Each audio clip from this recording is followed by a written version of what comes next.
Hello, everyone. Wild Lee of Wild Fempire here. Just giving a moment to see if anyone wants to hop on for this live today. I am just returning from a 4-day festival with my children and my partner, and I have some curiosity today. Hi, Dina. So nice to see you here. So happy to have you. What I want to investigate today, what I'm curious about having a conversation around, is this idea of a good ending. So, like I said, I just came, hello, beautiful, right back at you. I just returned home from a 4-day festival called Northwest String Summit, and it was the 20th anniversary and the last one of this particular festival. And I have been taking my kids. It was our 14th one.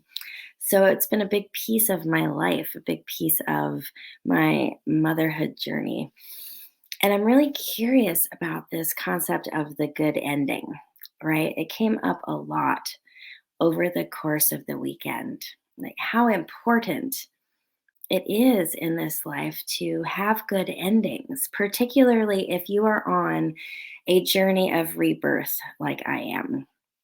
I I value the ability to rebirth and reinvigorate ourselves over and over and over again in this lifetime, in all of our lifetimes, right?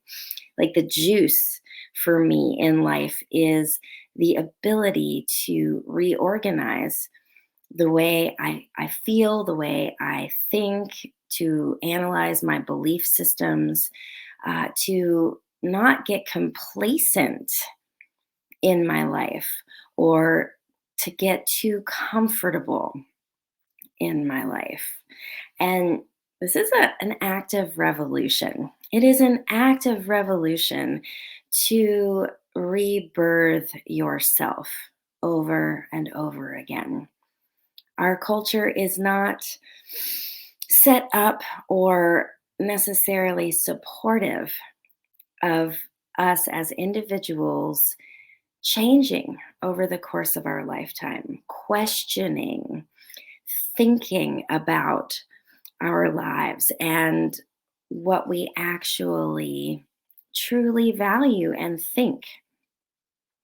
Our culture is very much dependent on the majority of us staying small, meeting the status quo, and continuing to keep the wheels turning without creating too much friction in the system. And so to rebirth yourself is a generous act of bringing change and momentum into the energetic field around all of us, right?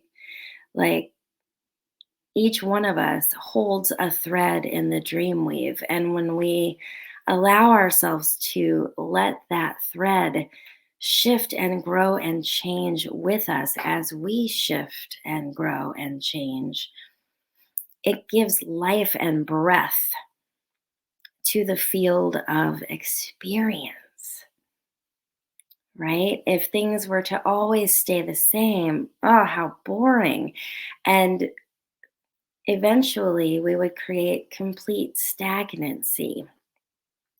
This is why death occurs. This is why compost is so amazing. This is why everything moves through a cycle, through a wheel of life. And I've noticed in myself, in my clients, in my children, that many of us have been gifted a false belief that certain things should last forever. We have this story running in the background, in the back of the mind, that says if we do things a certain way, if we're good enough, if we hold on tight enough, that we can keep things from changing.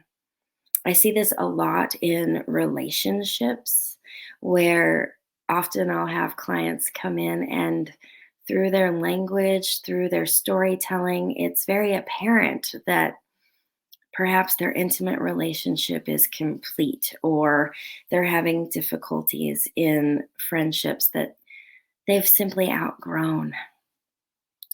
And we carry around this guilt and this heaviness about things changing that I kind of want to shift. I kind of want to shift it in the paradigm. I kind of want to shift and normalize the fact that things end. Wouldn't that be great? Wouldn't that be great if we could just be comfortable with things coming to an end, having a good ending, letting things die in their own natural rhythm, in their own natural course of doing things without having to control or manipulate the timing of that ending.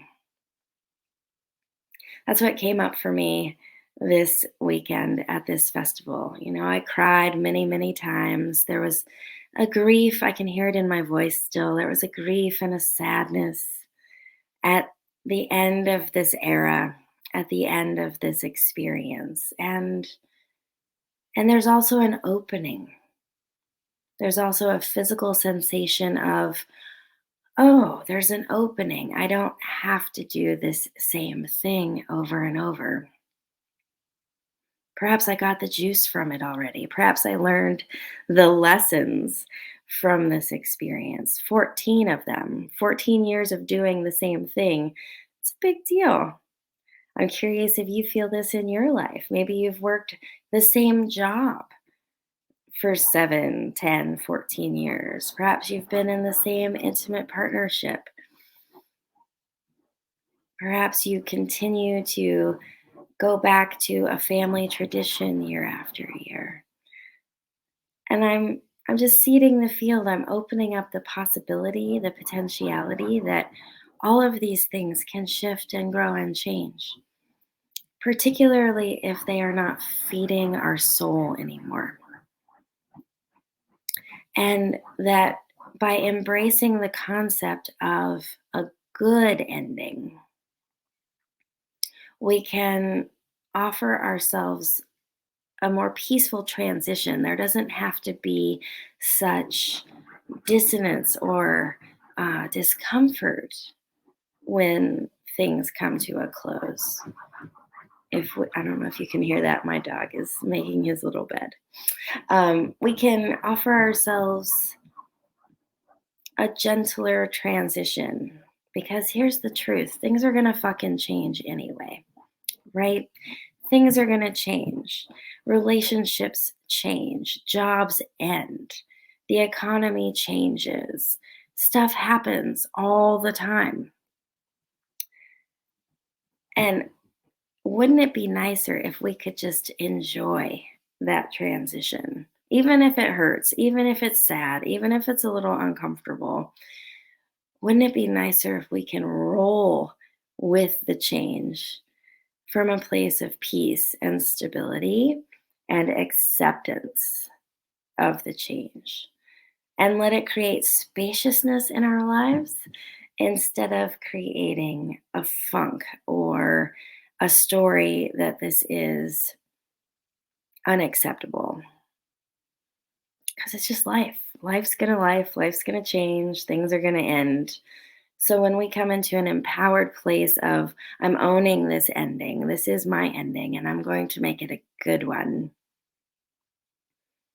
everything just starts to click into place and feel a little bit smoother.